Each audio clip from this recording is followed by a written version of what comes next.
కూడి వచ్చిన మీ అందరికీ వందనాలు.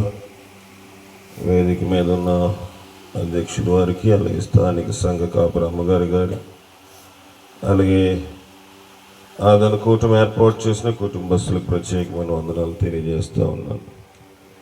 చిన్న ప్రార్థన చేసుకుందాం. జయం గల దేవాన్ని ఘనమైన పాదాలకు వందనాలు.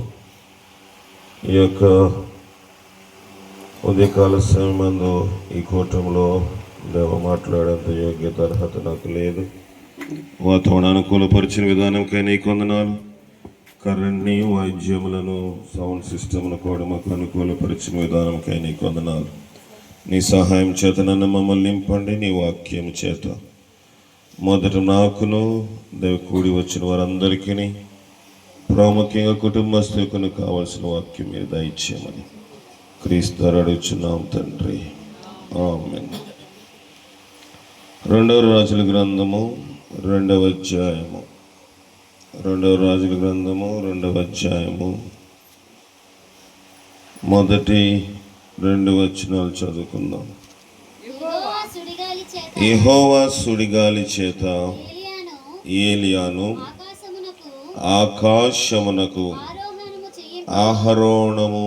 ఆరోహణము చేయింపబో కాలమున ఏలియాయు ఎలీషాయు కూడి గిల్గాలు నుండి వెళ్ళుచుండగా ఏలియా, యెహోవా నన్ను బేతేలునకు పొమ్మని సెలవిచ్చున్నాడు గనుక నీవు దయచేసి ఇక్కడ ఉండమని ఎలీషాతో అనను. సరిపోతుందండి. దేవుని వాక్యము కొంచెం పరిశీలన చేద్దాం దయచేసి. కొద్ది నిమిషాలే, నేను త్వరగా ముగిస్తాను. ఏలియా అహరోణం అంటే పైకి వెళ్ళడం, కింద నుంచి పైకి వెళ్ళేదాన్ని అహరోణము. కింద నుంచి అనగా భూమి మీద నుంచి పరలోకానికి వెళ్ళడానికి దేవుడు ఏలియాను ఏర్పాటు చేసుకున్నాడు.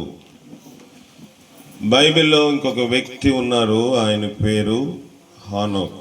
5వ అధ్యాయం 24వ వచనం కూడా కొంచెం శ్రద్ధగా వినండి, త్వరగానే ముగిచ్చేస్తాను నేను. 5:24 హానోకు దేవునితో నడిచిన తరువాత దేవుడు అతనిని తీసుకుని పోయెను గనుక. సరిపోతుందండి. ఎప్పుడు వెళ్ళాడంట? నడుస్తూ ఉండగా కాదు, నడిచిన తరువాత. దేవునితో నడవకుండా మనకి మరణం వస్తే ఏంటి పరిస్థితి? అది మనం పరిశీలన చేసుకోవలసిన విషయం. ఏలియా మనం చూసినట్లయితే 4 అంశాలు దినం ఏలియా జీవితం నుంచి మాట్లాడతాను. మొదటగా ఏలియా కన్నా ముందు మనము పాత నిబంధనలో ఆది కాండంలో చూస్తున్న భాగం యొక్క ప్రాముఖ్యత ఏంటంటే, ఆది కాండంలోని హానోకు దేవునితో నడిచిన తర్వాత దేవుడు అతనిని తీసుకుని పోయాను.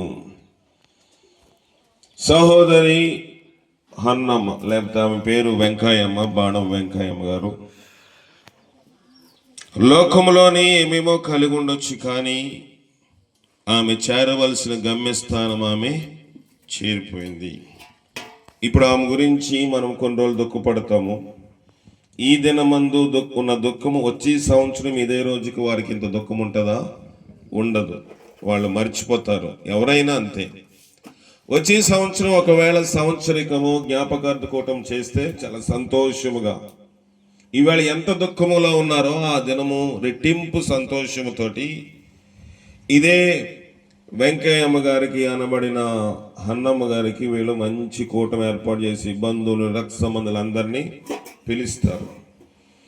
మనుషునికి దేవుడు ఆ ఎడబాటు, ఆ వెసులుబాటు, మర్చిపోయే గుణం ఇచ్చాడు. లేకపోతే ఇంక వీడు ఇలాగే నీరసమైపోయి వీళ్ళు కూడా కొన్ని సందర్భాల్లో పూర్వదినాల్లోని చనిపోయిన వ్యక్తుల గురించి ఆలోచించి వాళ్ళు కూడా చనిపోయేవారు. ఈ నవీన కాలంలో మనుషులకి ముమ్మరమైన పనులున్నాయి కనుక దాన్ని బట్టే దేవుడు దుఃఖమును, వారి గురించిన జ్ఞాపక దినములు తక్కువ చేశాడు. దేవుని వాక్యములోని హానోకు దేవునితో నడిచిన తర్వాత వెళ్ళాడంట. దేవునితోటి వెళ్ళక ముందు ఏం చేయాలి, పరలోకము అనగా లేకపోతే మనం మరణము రాకముందు ఏం చేయాలి? ఇక్కడ మనం చూసినట్టయితే మొదటిది గిల్గాలులో ఉన్నారు వీళ్ళు. గిల్గాలు అనగా యెహోషువ రాసిన గ్రంథము 5వ అధ్యాయము 9వ వచనం. త్వరగా చదవండి. యెహోషువ 5:9.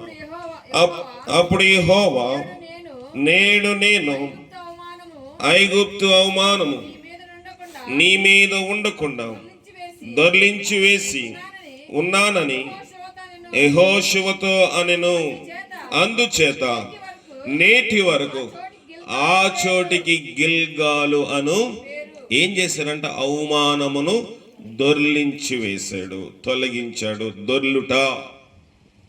ఇక్కడ ఆ దినములో యెహోషువతో దేవుడు చేసిన వాగ్దానం ఏంటంటే దొర్లించేశాడు, అవమానము తీశాడు. నేటి క్రైస్తవ సమాజానికి, లోకములో ఉన్న ప్రతి ఒక్కరికి వాక్యము చెప్తున్న మాట ఏంటంటే దొర్లించబడాలి. ఏది అంట? అవమానము. అవమానం ఏం తీసుకొస్తుంది? మన పాపము మనకు అవమానం తీసుకొస్తుంది. లోకములోని ఏదో మన బట్టలు వేసుకోపోతే సిగ్గు, కానీ అవమానం అనేది వచ్చేది ప్రతి మానవునికి పాపము ద్వారాగానే. కనుక మొదటగా ఏ వ్యక్తి అయినా దేవుని నమ్ముకున్నామంటే సరిపోదు, కానీ గిల్గాలు అనుభవం అంటే పాపము నుంచి దొర్లించబడాలి మొదటగా. ఇక్కడ దేవుడు ఏలియాతో మాట్లాడుతున్న మాట, గిల్గాలు నుంచి ఎలీషాని వెళ్ళిపోమన్నాడా? వెళ్ళి ఎక్కడికి వెళ్ళమన్నాడండి? బేతేలుకు వెళ్ళమన్నాడు. గిల్గాలు అనుభవం నుంచి బయటకు వచ్చేయాలి, దొర్లించబడిపోవాలి. లోకము, పాపము, అపిత్రత, లోకములో ఉన్న మురుకు, మస్తు నుంచి ప్రతి మానవుడు దొర్లించబడాలి. దొర్లించబడకుండా దేవుని సందుకు వచ్చే ప్రయోజనం లేదు. గిల్గాలులోనే ఉంటూ నేను దేవుని ప్రార్థన చేస్తానంటే సరిపోదు. కనుక చూడండి, ఎక్కడికి రమ్మన్నాడు దేవుడు? ఏలియా యెహోవాను బేతేలునకు పొమ్మని సెలవిచ్చాడు. బేతేలు అనగా చూద్దాము, ఆదికాండం 28వ అధ్యాయము 19వ వచనము. ఆదికాండం 28:19. ఆదికాండం 28వ అధ్యాయం 19వ వచనము. మరియు అతడు ఆ స్థలమునకు బేతేలు అను పేరు పెట్టెను. అయితే బేతేలు దగ్గర ఒకటేస్తుందా? ఉందా? ఒకటి కింద ఏముందో ఫుట్ నోట్లో చెప్పండి. దేవుని మందిరము. బేతేలు అనగా మందిరానికి వెళ్ళమన్నాడు దేవుడు. ఎవరిని? ఏలియా గారిని. ఏలియా ఏమి లోకస్తుడేమి కాదు, కానీ అహరోణము కాకముందు, పరలోకము వెళ్ళక ముందు గిల్గాలు అనుభవంలో నుంచి, అంటే అవమానములో నుంచి ఎక్కడికి వెళ్ళమన్నాడు దేవుడు? దేవుని మందిరానికి వెళ్ళాలి. నేను ఇంటి దగ్గరే ఉంటానండి, ప్రార్థన చేసుకుంటానంటే అవుతుందా? ఇంటి దగ్గరే ఉండి సంఘాలు, మందిరములన్నీ కట్టవలసిన అవసరం లేదు. చాలా మందికి దేవుని సంధికి వచ్చే వెసులుబాటు లేక కొంతమంది రహస్యముగా దేవుని వాక్యము టీవీలోనో, యూట్యూబ్లోనో, లేకపోతే ఇతర సోషల్ మీడియా ద్వారా వాక్యం వింటున్నారు. వారికి అది చెల్లుబాటు అవుతుంది, కానీ లోకములో స్వేచ్ఛగా తిరిగే మనకి దేవుని మందిరముకి వెళ్లకుండా దేవుని రాజ్యంలోనికి వెళ్ళలేము. అక్కడ ఇది దేవుని మందిరం అని చెప్పిన తర్వాత యాకోబు చెప్పిన మాట ఏంటంటే, ఏమన్నాడు అక్కడ? ఇది యెహోవా గుమ్మము, ఇది దేవుని యొక్క పరిశుద్ధ స్థలము, పరలోకపు గవిని ఇదే అని యాకోబు చెప్పాడు. పరలోకపు గవిని, దేవుని యొక్క మందిరములు ఈ దినములో కట్టబడడానికి ప్రాముఖ్యమైన విషయం ఏంటంటే అది పరలోకమునకు గవిని. దేవుని మందిరంలోనికి వెళ్లకుండా మనము మన జీవితంని ఎలా పరిశీలించుకోలేము? చాలా సార్లు మనం అనుకుంటాము, అయ్యో ఆదివారం ఒక్కరోజు ప్రార్థనకి వెళ్తే సరిపోద్ది కదా, మిగతా రోజులు అవసరం లేదు కదా అనుకుంటాము. కానీ ప్రభు ఏమన్నాడంటే, నా రాకడ సమీపమైపోయే దినము సమీపించుకొలది, మరి ఎక్కువగా మీరు సమాజముగా కూడుకొనుట మానక అన్నాడు. మానవద్దన్నాడు. ఎక్కువగా దేవుని మందిరంలో ఉండాలని చెప్పాడు. కానీ ఈ దినములో మనం ఏం చేస్తామంటే ఆదివారం ప్రార్థనకు రావడమే ఇబ్బందికరమైన వాతావరణం. ఆదివారమే మనకు బట్టలు ఉతుక్కునే పని గుర్తొస్తుంది. ఆదివారమే ప్రయాణాలు గుర్తొస్తాయి, ఆదివారమే షాపింగ్ గుర్తొస్తుంది, ఇంకా ఆదివారమే బాగా వండుకొని తినాలనిపిస్తుంది. ఆదివారము దేవుని మందిరములో ఉండాలి. ఇంకా కొన్ని క్షణాల్లో కొన్ని దినాల్లోని ఎవరో ఏలియా అహరోనం అయిపోతూ ఉంటే ప్రభన్నాడు గిల్గాలు నుండి బేతేలుకు వెళ్ళాలి. కనుక ప్రతి మానవుడు కూడా, ప్రతి మనిషి కూడా గిల్గాలు అనుభవంలోంచి బేతేలు అనుభవంలోనికి రావాలి. తర్వాత ప్రభు ఏమి చెప్పాడంటే 4వ వచనము 2 రాజులు 2వ అధ్యాయము 2 రాజులు ఎలీషా యెహోవా నన్ను యెరికోకు పొమ్మని సెలవిచ్చుచున్నాడు గనుక నీవు దయచేసి ఇక్కడ ఉండమని ఎలీషాతో అనగా, అప్పుడు అతడు యెహోవా జీవము తోడు, నీ జీవము తోడు, నేను నిన్ను విడువను గనుక వారిద్దరు యెరికోకు ప్రయాణం చేశారు. మొదట ఎక్కడ ఉన్నారండి? గిల్గాల్. 2 బేతేలు. ఇప్పుడు 3వది ఏంటంట? యెరికోకు వెళ్ళాలి. యెరికో అంటే ఏంటండి? యెరికోలో జరిగిన సంఘటన ఏంటి చూడండి. యెహోషువ రాసిన గ్రంథము 6వ అధ్యాయము, యెహోషువ 6వ అధ్యాయము 20వ వచనం చదువుదాము. యెహోషువ 6:20. యాజకులు బోర ఊదగా ప్రజలు కేకలు వేసిరి. ఆ బోరల ధ్వని వినినప్పుడు ప్రజలు ఆర్భాటముగా కేకలు వేయగా ప్రాకారము కూలెను. 20వ వచనం కూడా చదవండి. ప్రాకారము కూలెను సరిపోతుంది. యెరికో అనుభవం అనగా జయ జీవితము. మొదటిది గిల్గాల్ అనగా అవమానం, అనగా పాపములో నుంచి బయటికి రావాలి. తర్వాత దేవుని మందిరములో ఉండాలి. దేవుని మందిరములో ఉన్న నీవు నాకు మనందరికి కావాల్సింది ఏంటంటే జయ జీవితము. ఏంటి జయించాలి? యెరికోలో బోర్లు ఊదడం అందరికీ తెలుసు. యెరికోలో బోర్లు ఊదితే ప్రాకారం అనగా గోడ బద్దలైపోయి పగిలిపోయింది. కానీ యెరికోలో ఉన్న శ్రేష్టమైన అనుభవం ఏంటంటే 7వ అధ్యాయం 1-2 వచనాల్లో చూద్దాము. శపితమైన దాని విషయములో ఇశ్రాయేలీలు తిరుగుబాటు చేసిరి. ఎట్లనగా యోధా గోత్రము జరాహు ముని మనవుడు జెడ్డి మనవుడును కర్మీ కుమారుడైన ఆకాను శపితము చేయబడిన దానిలో కొంత తీసుకొని సరిపోతుందండి. మొదటిదిగా యెరికో ప్రాకారం పడిపోయింది. ప్రాకారం పడిపోయిన తర్వాత 3వ అనుభవంలోని 2వ భాగం ఏంటంటే శపితమైన దాన్ని ముట్టుకోవద్దన్నాడు దేవుడు. అన్నాడా? అక్కడ బంగారం కనబడితే ముట్టుకోవద్దన్నాడు, అక్కడ వెండి కనబడితే ముట్టుకోవద్దన్నాడు, అక్కడ ఇత్తడి కనబడితే ముట్టుకోవద్దన్నాడు, అక్కడ ఇనుము కనబడినా ముట్టుకోవద్దన్నాడు. ఈ 4 వస్తువులు యెహోవాకు ప్రతిష్ఠ చేయమన్నాడు. మనం వదిలేస్తున్నామా? దేవునికి ఇవ్వాల్సిన వస్తువులు కొన్ని మనం ఉన్నాయి. దేవుని మందిరంకి వచ్చామనంటే సరిపోదు. దినమునకు దేవుడు నీకు ఇచ్చిన 24 గంటలోని ఎన్ని గంటలు దేవునికి ఇవ్వాలి? 2.5 గంటలు ఇవ్వాలి. ఇస్తామా? దేవునికి ఇవ్వాల్సిన 2.5 గంటలు మనం ఇవ్వము. ఆదివారం వస్తే మనం పనులు పెట్టుకుంటాము. ఆదివారం వస్తే వంటలో బిజీ అయిపోయి దేవుని సన్నిధికి కూడా వంట వల్ల ఏమైపోతున్నామంట? ప్రార్థనకి ఆలస్యంగా వస్తున్నాము. శపితమైనది అన్నాడు దేవుడు ఆ మాట. ఇక్కడ ఆకాని ఏమి పక్కోళ్ళది ఏమి ఎత్తుకు రాలేదు. యుద్ధములో జయం వచ్చిన తర్వాత దేవుని మందిరంలో ఉండవలసిన బంగారము, దేవుని మందిరములో ఉండవలసిన వెండి, అలాగే షినారు వస్త్రము తీసుకుని అతని గుడారములో పెట్టుకున్నాడు. ఎక్కడుండాలో వస్తువులు? దేవుని వాక్య ప్రకారము దేవుడు చెప్పిన మాట ఏంటంటే ఇశ్రాయేలుకి ఆ వస్తువులు దేవుని మందిరంలో ఉండాలి. కానీ ఇంట్లో పెట్టుకున్నాడు. దేవుని సమయాన్ని దొంగిలిస్తున్నాం మనము. శపితము అని వాక్యం సెలవిస్తా ఉంది. రెండవది దేవునికి ఇవ్వాల్సిన ప్రతిష్టార్పణ, దేవునికి ఇవ్వాల్సిన కానుకలు, దేవునికి ఇవ్వాల్సిన దశం భాగము కూడా మనం ఏం చేస్తాము? దొంగిలిస్తా ఉన్నాము. శపితము. మూడవది యెరికో అనుభవం చూసి ఆశించకూడదు. ఇవ్వాల్సింది దేవునికి ఇవ్వాలి. శపితమైన దాన్ని ఆశించకూడదు. ఇవ్వాల్సిన వస్తువు దేవునికి ఇవ్వాలి. ఇవ్వాల్సిన సమయం ఇవ్వలేకపోతా ఉన్నాము. ఇవ్వాల్సిన పరిచర్య దేవునికి చేయలేము మనము.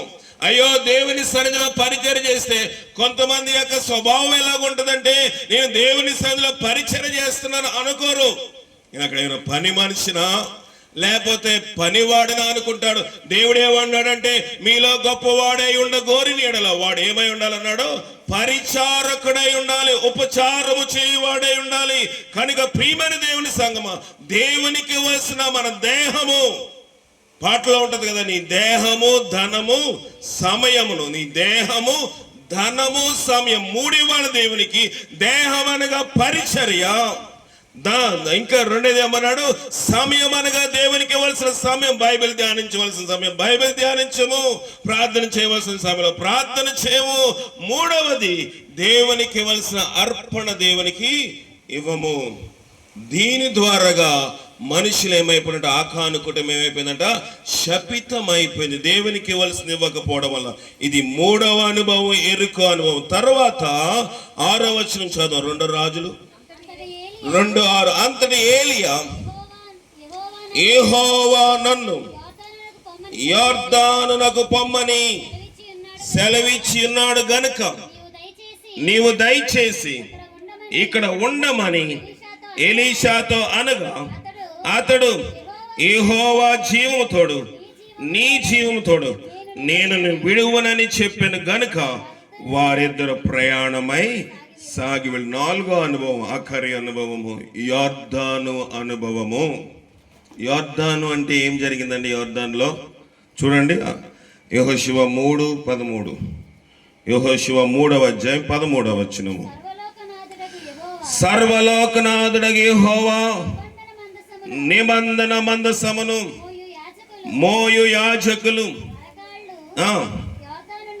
యొర్దాను నీళ్లను ముట్టగానే, యొర్దాను నీళ్లు అనగా ఎగువ నుండి పారు నీళ్లు ఆప్యబడి. సరిపోతుందండి. యొర్దాను నది అనగా ఎగువ నుండి పారు నీళ్ళు ఏమైపోయింట? ఆపబడిపోయి. ఎలాగంట? శిలలాగా. శిల అంటే ఐస్ గడ్లాగా ఆగిపోయాయి, రాయిలాగా అయిపోయింది. ఏంటి యొర్దాను అనుభవము? యొర్దాను అనుభవం అనగా మనకి ఎగువ నుంచి, అంటే మన పితరుల నుంచి వస్తున్న ఆచారాలు. మరి ఈ దినం ఎందుకు పెట్టారో తెలియదు, కానీ సాధారణంగా ఇలాంటి కోటాలు సరి సంఖ్యలో పెట్టరు. 5వ రోజు, 3వ రోజు, 9వ రోజు, 13వ రోజు పెట్టరు దైవ సంఖ్య. తర్వాత ఇంకా 21 ఇలా వెళ్ళిపోతూ ఉంటారు. ఇది ఏ అనుభవం కాదు, యొర్దాను అనుభవం కాదు. మనది ఇక్కడ దేవుని వాక్యము ఏలియా తోటి, ఎలీషాతో చెప్తున్న మాట ఏంటంటే, యొర్దానుకు వెళ్ళాలి. యొర్దాను అనగా ఎగువ నుంచి, ఎంతో కాలం నుంచి. అయ్యో, మా సాంప్రదాయం ఇంతేనండి, పెళ్లి వస్తే మా కులంలోనే చేసుకుంటామండి. ఏ అనుభవం? యొర్దాను అనుభవం కాదు. ఇక్కడ నా కులము కావాలి, రంగు కావాలి, లేకపోతే ఇక్కడ నా వాడు కావాలి, ఇక్కడ ఈ రకంగా ఉండాలి, ఈ రకమైన కట్నం ఇస్తారా, కానుకలు ఇస్తారా? మా యొక్క సాంప్రదాయాలు కాదండి. మన సాంప్రదాయం ఏమై ఉండాలి? దేవుని సాంప్రదాయం ఉండాలి. మనం ఏం చేసినా లోకములో మనుషులు చేస్తారు అదే మనము చేస్తాం, కానీ ప్రార్థనాపూర్వకంగా చేస్తే దానివల్ల ఏమి ఫరక్ అంటే ఏమి తేడా, వ్యత్యాసము లేదు. యొర్దాను అనుభవంలోకి రావాలి.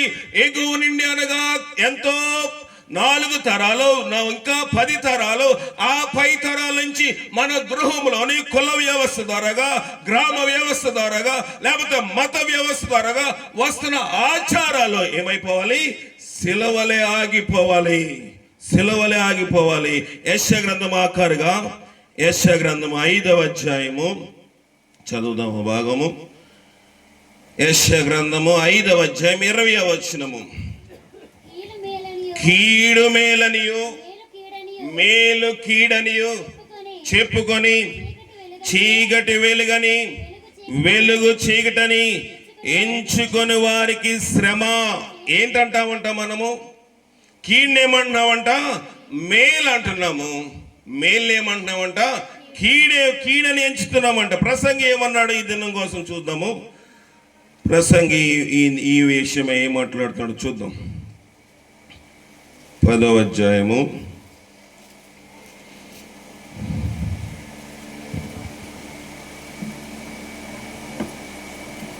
క్షమించండి, 7వ అధ్యాయము 1వ వచనం. సుగంధ తైలము కంటే మంచి పేరు మేలు, ఒకని జన్మదినము కంటే మరణ దినము కీడు. మీ బైబిల్ ఏముంది? మేలే ఉందా? మనం ఏమనుకుంటున్నాం? కీడు. చాలా మంది రాలేదు ఇవాళ కీడని కదా. మేలు అన్నాడు దేవుడు. ఈ దినం ఏ దినమంట? అదే పెళ్ళైతే మన చర్చి వాళ్ళందరూ కూడా ఇక్కడ ఉండేవాళ్ళు. మన చర్చి వాళ్ళు పెళ్ళిళ్ళకి వెళ్తారు, బర్త్డేల ఫంక్షన్కి, గృహప్రవేశాలు, ఇలా కీడు ఫంక్షన్లు రారు. మొత్తం బెటాలియన్ గృహంలో ఎంతమంది ఉన్నారో అంతమంది వస్తారు పెళ్ళైతే, అవునా? మరి ఈ ఫంక్షన్కి రమ్మంటే అవి వేళ శుక్రవారం అండి, ఈవేళ కీడండి, మా ఇంట్లో పురుడు పోసుకున్నారండి, నీళ్లు పోసుకున్నారండి, మాకు ఏదైనా శుభకార్యం ఉందండి కనుక రావండి. దేవుడేమన్నాడు? మేలు కీడు, కీడు మేలని ఎంచుకున్న వారికి ఏమంట? శ్రమ. నువ్వు శ్రమ పడుతు, నేను పాపం చేయలేదు కదా, శ్రమ పడతావు అనుకుంటున్నావు, కానీ నువ్వు దినములు, నక్షత్రములు, వాటి యొక్క ఆచార ప్రకారంగా ఇంకా నడుచుకుంటూనే ఉన్నావు. దేవుని మేలు ఎక్కడ చూడగలవు నువ్వు? దేవుని ఆశీర్వాదము చూడకపోవడానికి కారణం ఏంటంటే యొర్దాను అనుభవం లేదు. ఎగువ నుంచి మన పితరుల నుంచి వచ్చిన సాంప్రదాయాలు సిలవలే ఆగిపోవాలి. కానీ ఆపుతున్నామా? మన ఆచారం మనదే, మన సాంప్రదాయాలు మనదే. ప్రార్థన చేస్తాము, కూటం పెట్టిస్తాము. ఈ గృహం గురించి మాట్లాడలేదు. కూడి వచ్చిన క్రైస్తవ జనాంగము, దేవుని సంఘము గ్రహించవలసింది ఏంటంటే ఆచారములు ఆగిపోవాలి. కీడు మేలు, మేలు కీడు అన్నామంట. ప్రభు ఏమన్నాడు? ఒకని జన్మదినము కంటే మరణ దినం మేలు. భయం, మనకి భోజనం చేయడానికి భయం, కనబడొచ్చేస్తామండి. దేవుడు ఏమన్నాడు? అక్కడే 2వ వచనంలో ఇంకో మాట అన్నాడు, చదవండి. విందు జరుగుతున్న ఇంటికి పోవుట కంటే ప్రలాపించుచున్న వారి ఇంటికి పోవుట మేలు. ప్రలాపించు వారికి ఇంటికి వెళ్ళమన్నాడు. బర్త్డేలు చేసుకున్న వారి ఇంటికి వెళ్ళి బిర్యానీలు తిని రమ్మనలేదు దేవుడు. పెళ్లి చేసుకున్న వారికి ఆ కార్యక్రమం ఈ కార్యక్రమంకి వెళ్ళి పేకల వరకు తినమనలేదు దేవుడు. ప్రలాపించు వారి ఇంటికి వెళ్ళమన్నాడు దేవుడు. ఈ దినం ఏ దినం అని పెట్టాము బోర్డులో? ఆదరణ. ఏమన్నా ఆదరణ ఇచ్చారా సంఘం వాళ్ళు? అయ్యో ఈ కూటం రావడానికి కష్టమండి, చాలా లోపల కట్టేసుకున్నారండి ఇల్లు, లేబల్ చాలా లోపల కొనండి, మెయిన్ రోడ్డు మీద ఏదో చూసి వస్తామండి. కూటం రావడమే చాలా కష్టము. ఏమి ఆదరించగలగము? సహోదరి ప్రేమ ఉందా? అయ్యో ఇన్ని దినములైంది, వారం రోజులైంది, ఏ ఒక్కరైనా ఏ పూట అని వీళ్ళకి భోజనం పెట్టారా? వీళ్ళు పెడితే తింటాకు వచ్చారు. సిగ్గు క్రైస్తత్వంకి. వీళ్ళు పెడితే తింటాకు మనం వస్తే ఇది ఆదరణ కూడి కాదు. వాళ్ళు మనల్ని ఆదరిస్తున్నారు, మన వాళ్ళని ఏమి ఆదరిస్తున్నాం? మనం ఏమైనా ఆదరిస్తున్నామా? మనం ఏమన్నా వాళ్ళు ఆదరించే బాగా ఏడవకమ్మా, అంతా బాగా జరుగుతుంది, ప్రార్థన చేస్తాం, అంతే మన ఆదరణ. మన క్రియలు లేని విశ్వాసం ఎందుకు? ఒక పూట ఒక చనిపోయిన ఇంటి వారికి భోజనం పెట్టలేని పరిస్థితి. సహోదరి ప్రేమ ఏది? దేవుని యొక్క ప్రేమను క్రియల్లో చూపించడం ఏది? మనము దేవుని వాక్యం మనకు తెలుసు. నీకు అవకాశం లేదు, లేకపోతే నీకు సెలవు దొరకలేదు, నీకు ఇబ్బందిమైన పరిస్థితి, దేవుడు దాన్ని తీర్పులోకి తీర్చుకోడు. కానీ మనకు అవకాశం ఉండి, ఇదే గ్రామంలో ఉండి, ఇక్కడే ఉండి, మన సంఘస్థుడై ఉండి, మనం కూడా ఈ దినం గెస్ట్ లాగా వచ్చామంటే ఇది ఆదరణ కూడి కాదు. వాళ్ళు పెట్టే భోజనం తింటాకు వచ్చినట్టే అవుతుంది కదా. చాలా మందికి పనులు ఉంటాయి, ఉద్యోగాలు ఉంటాయి, ఆఫీసులు ఉంటాయి, వారికి సెలవు దొరకలేక కొన్నిసార్లు మనం రాలేము. దేవుడు దాని విషయం అడగడం. కానీ నీకు అవకాశం ఉండే కుటుంబం ఆదరించలేకపోతే, హాస్పిటల్లో ఉన్నప్పుడు వెళ్ళి పరామర్శించలేకపోతే, క్రీస్తు ప్రేమను క్రియలో చూపించినట్టు కాదు. నజరేతు గ్రామంలోని, క్షమించండి, యెరూషలేము నుంచి యెరికో పట్టణం దిగి వెళుచున్నవాడు ఎక్కడ చిక్కిపోయాడంట? దొంగల చేతిలో చిక్కాడు. ఆ తోవని ఎవడెళ్తాడంట? సమరేడు వెళ్తున్నాడు. వాడు పడి ఉన్న చోటికి వచ్చి అతని మీద జాలిపడి అతని గాయములు కట్టి నూనె ద్రాక్షారసం పోసి అతని గాయములు కట్టి అతని వాహనం మీద ఎక్కించుకుని పూట కోళ్ళవాని ఇంటి దగ్గర అతన్ని పరామర్శించాడు. ఏది ఆదరణ మనకి? కనుక క్రైస్తవులు అంటే సరిపోదు, ఎల్ఎఫ్ అంటే సరిపోదు, లేదా ఆ సహవాసం అంటే సరిపోదు, పెంతెకొస్తే సరిపోదు. ఏ సహవాసం దేవుడు అడగడు. కానీ నువ్వు దేవునికి నమ్మకంగా ఉన్నావు లేదు దేవుడు అడుగుతాడు. మొదటిగా మనకు కావాల్సిన గిల్గాలు అనుభవము, రెండవది బేతేలు అనుభవము, మూడవది యెరికో అనుభవం, నాలుగవది అనుభవము యొర్దాను అనుభవం. ఆచారాలు మానేయాలి, సాంప్రదాయాలు విడిచిపెట్టాలి, దేవుని వాక్యం ప్రకారం నడుచుకోవాలి. ఆ తర్వాత ఏమైందంట? ఏలియాని దేవుడు కొనిపాడు. ఆ రీతిగా మనము కూడా దేవుని యొక్క రాకడ కోసం సిద్ధపడినట్లుగా పరిశుద్ధాత్మ శక్తి సహాయం చేసి కాపాడుగాక.